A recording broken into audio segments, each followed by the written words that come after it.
Et encore dont on ne peut pas parler, c'est les vaccins. Néanmoins, je lis cette news, Soudan, détection de cas de poliomyélite liés à une souche vaccinale.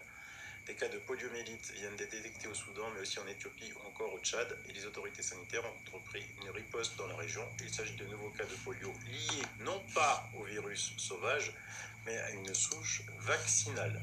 L'OMS avait annoncé mercredi 25 août l'éradication d'Afrique du poliovirus sauvage qui provoque des paralysies irréversibles chez l'enfant, mais il n'est pas le seul vecteur de la maladie. Après des examens génétiques, il s'avère que les nouveaux cas de polio ne sont pas dus au virus sauvage qui est présent naturellement dans l'environnement, toujours considéré comme éradiqué, mais à une souche vaccinale.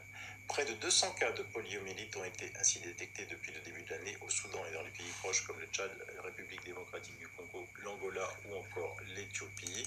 La souche sauvage n'existe plus en Afrique et le continent est maintenant libre de cette souche, mais il n'est pas entièrement libre de la polio parce qu'il y a aussi ce que l'on appelle une souche dérivée vaccinale, a précisé Olivier Rosenbauer, porte-parole du programme d'éradication de la polio à l'OMS. Dans de rares cas, en effet, le vaccin constitué d'un virus rendu inoffensif peut muter et redevenir virulent. L'utilisation de ce vaccin, pourtant essentiel pour lutter contre le virus sauvage, doit donc, à terme, être remise en question. Tiens, heureusement que c'est l'OMS qui le dit et que c'est pas si loin d'autre part, parce que sinon, je serais censuré.